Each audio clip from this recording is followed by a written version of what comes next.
back to Route 7 Railway. The next instalment is a little bit more progress on the layout on the high-rise section, and it'll be the first time that I've actually added any music to a video. So I'm hoping to do a bit more of that in the future. I'm having fun learning about how to do stuff like that, so we'll see. I'm going down now to do some more work in the train room, hence I'm dressed like this. So I'll see you soon, but please don't forget to subscribe and like. It always helps. So take care everybody, and I hope you enjoy the videos, and I'll speak to you soon. Bye. Hi everybody, just a bit of an update. I've got my 10mm foam XPS boards coming today, and they need to be stuck down, but if they don't come today and they come in the next few days, I need to prepare the surfaces. So all of this, just to show you, all of this track is coming up, and I will be fitting the foam boards to that. Look what else has arrived, my Woodland Scenics 2% riser, which is great. So then I'll be able to plan where that's going, hopefully starting somewhere around here, going round that way and up, and coming up the other side there, somewhere there, and going onto the main line. And that will join this section of local line to the upper section of main line. Well, that's what I've had planned in my head for ages, and I think that'll be nice if we can get that done. There'll be a bit of problems with the geometry of it all and getting it to work properly, but I'm looking forward to doing that. So I'm just in the process now of taking the track up, and I will speak to you soon. Take care everyone, bye bye. Hi everybody. Right, now I've now cleared the track from everywhere on the board, all gone, and I've offered up the Woodland Scenics 2% riser for the first time. Now I've put it over there, it's going right round the back as I wanted it to, and it's come out, well it will, you know, when I stick it down eventually, and it's come out starting there. Now that gives me, I've got leeway to go further round underneath there if I want to extend it round without causing me any problems. What I've had to do is I've had to move this raised section slightly in, just slightly in, to get me to fit behind this stanchion here, which is fine. It hasn't caused any problem anywhere. I just moved everything over, literally an inch. Now over here I've built the raised section with leeway to spare, ready for this addition to the layout. That's the maximum height of the riser. So I'm contemplating getting just a flat section of riser to give me a flat base to go alongside of the raised section. And that will most probably be at least 1 foot, maybe 2 foot. So that will all go back, excuse the spin around, that will all go back 2 feet, which I've got plenty of room for. So that looks like, and when I'm doing this, I'll put some sort of retaining wall in front of that so you don't see it, but I'll still be able to get to it from the top and sort out any derailments. So that's looking good. So catch up later. It's all the baseboards sealed with a 5 parts water, 1 part PVA, ready for when my foam sheets come, so I can stick that down. Great. What do you think has arrived? Yes, my XPS board. Right, I'll just take it into the trim room. Right, here we go. 10 sheets of 10mm XPS board, which is now going to form the basis of the layout. All this is coming up. Obviously that will come out of the way, and then I'm going to lay this very nice stuff over the whole top of the baseboard, and that's going to help with sound deadening, and it's going to make things easier to pin to the boards. Also what's arrived, as you can see, is my Woodland Scenics riser, it's the fixed height one, and the idea being is at some point where the piece goes across here, my raised section goes across there, I'm going to have a section of flat riser near to it. What I've got to do, I've got to get the level of this the same as the level of that. Now, that board has got to come down to match that height. Let's just see. The board has got to come down 1.5 inches. 1.5 inches from top to top. So the base of that board, the underside of this board will be 1/2 inch or just slightly over 1/2 inch down there. Now, does that mean, will I be able to get at a derailment with the space being about so high? I think I can do it. What I've got to do now is stick this down. Right, I'm just setting this up. I've left me camera stand upstairs and I couldn't be bothered going getting it. Just see if this shot gets it in. I'm using neat PVA, brush and roller. Just no nonsense PVA. So I'm going to get this spread out over the first section, I think.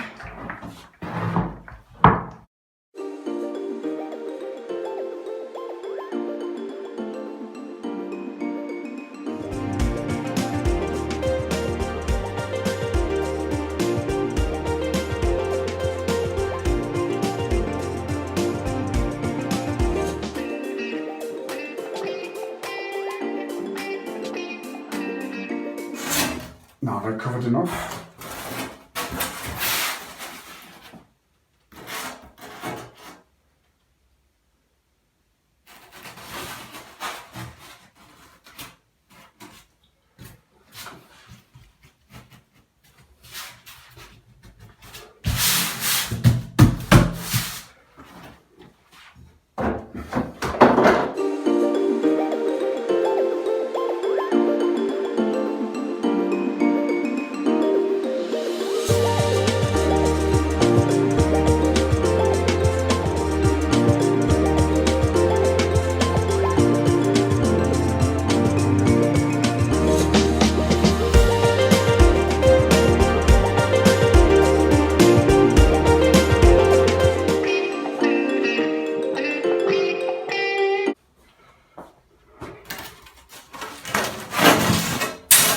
So I think you get the drift of where we're going with this. So I'll carry on with this and I'll get back to you later.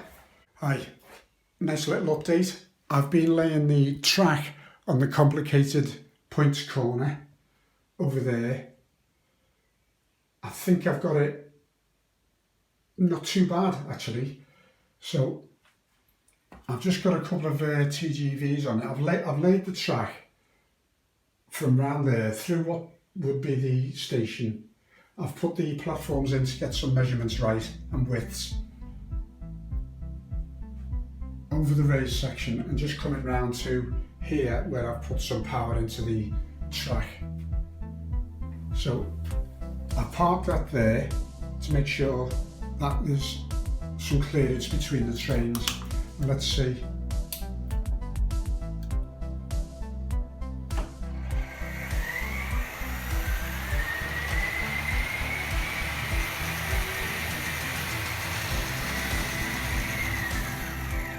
No problem.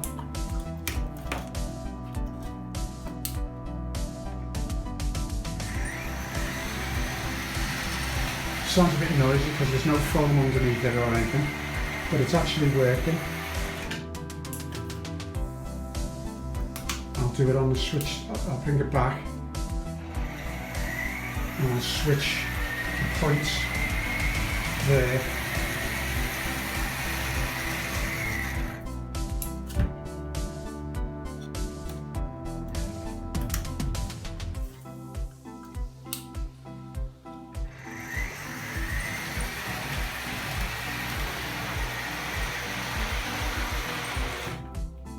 Nice.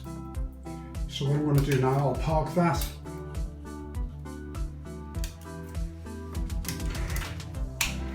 I'll park that on the raised section, on the curve there. And I'll run the other one.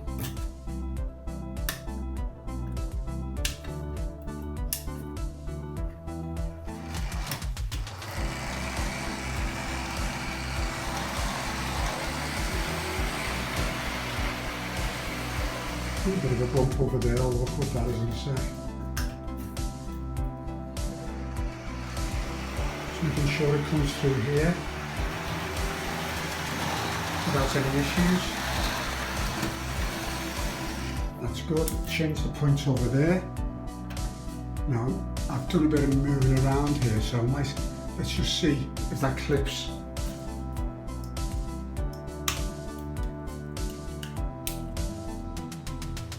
Wrong one.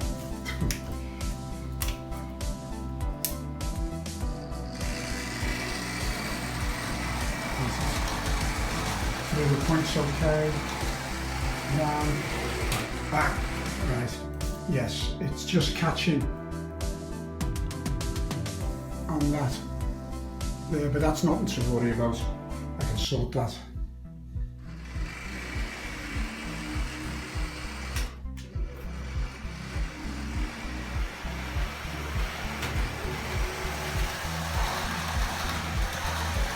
Changing sound when it goes over onto that wood, it's great. Right, and also I've set the point there, and that point takes this, what is the raised section, onto the foam riser, which will then go off and drop it 2% all the way around and end up under there, and it will come out here. So that's been good. To be honest, that's the first time I've laid complicated track. Well, not complicated, but it's the first time I've laid any track with various curves in and radiuses. So I'm pleased with that. But that's give an idea. Now that is done. I'll be marking all that up where that track is, so I can put the track bed in later. But there is where I've got to do the same on the other side. Now that, I think, might be an issue, but we'll see. Now if I bring the train, one of the trains back around, the 6 one especially, and get it onto the straight bit, I want to be able to stop it. Now I've just got it in. That is on a straight, stopped at the station, and that's the way I wanted it. So that means I can, if that can stop there, or the tightest curve, then all the others are going to be fine, stopping on the straight. Yeah, I'm really pleased, so I'll be continuing with that tomorrow. Time for me tea. So speak to you soon, bye. Hi. Just a bit of an update on where I'm going with this track.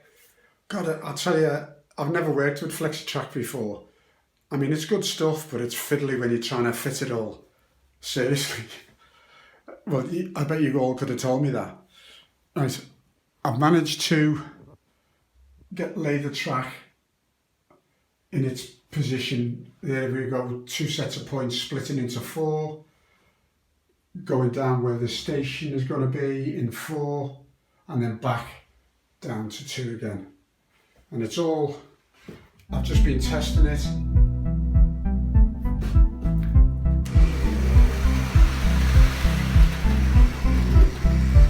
a bit noisy because of it, again, it's not cushioned.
right now I've got to mark it all up in its current position, ready for track bed to be put on. Sorry about the abrupt ending there, but it was a bit of a problem with me editing.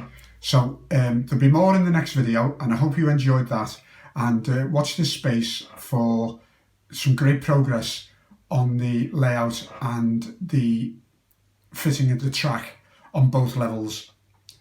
Speak to you soon and take care. Bye bye.